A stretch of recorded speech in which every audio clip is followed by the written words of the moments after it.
জামাল ভুঁইয়া, তারিক গাজীর মতো প্রবাসী ফুটবলাররা লাল সবুজের জার্সি গায়ে জড়িয়েছেন। তাদের সঙ্গী হওয়ার অপেক্ষায় হামজা দেওয়ান চৌধুরী।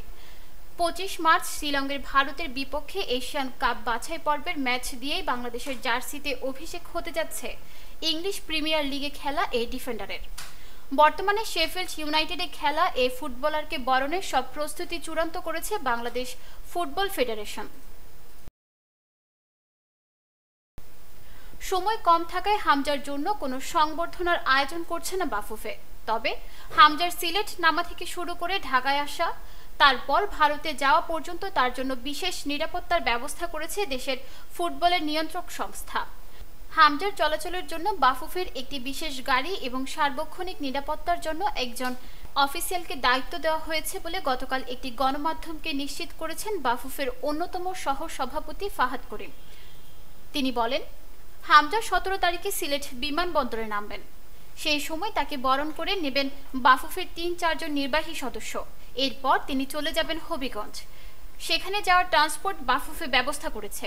তার জন্য বিশেষ একটি গাড়ি ও নিরাপত্তার জন্য একজন অফিস বয় থাকবে সারাক্ষণ। প্রশাসনকেও জানানো হয়েছে। বাংলাদেশের ফুটবলে অতীতে ইংলিশ প্রিমিয়ার লিগে খেলা কাউকে দেখা যায়নি, আর বর্তমানে দেশের ক্রীড়াঙ্গনে এত বড় তারকাও নেই। তাই হামজাকে ঘিরে সামাজিক যোগাযোগ মাধ্যম থেকে শুরু করে সব জায়গায় উন্মাদনা বইছে। বাফুফে চাইছে সেই উন্মাদনাকে কাজে লাগাতে।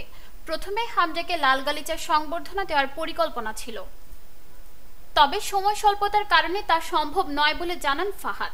তিনি আরও বলেন, সংবর্ধনা দেওয়ার সুযোগ নেই, সরাসরি এসে ক্যাম্পে যোগ দিবেন। যদি 17 তারিখ সরাসরি কিংবা 18 তারিখেও ঢাকায় আসতেন তাহলে সংবর্ধনা বা অন্য কিছু দেওয়া যেত। তবে 20 মার্চ ভারত যাওয়ার আগে হামজাকে মিডিয়ার সামনে আনার পরিকল্পনা ফেডারেশনের। হবিগঞ্জ থেকে 18 তারিখ রাতে কিংবা 19 তারিখ সকালে ঢাকায় ফেরার সম্ভাবনা হামজার। এরপর ঢাকার একটি 5 তারকা হোটেলে দলীয় ফটোশুট হবে। দলের সঙ্গে ক্যাম্পে যোগ দেওয়া হামজা ঢাকায় অনুশীলন করবে কিনা তা নির্ভর করছে কোচ হেভিয়ার কেব্রেরার উপর। নিউজ ডেস্ক, দৈনিক পূর্বকোণ।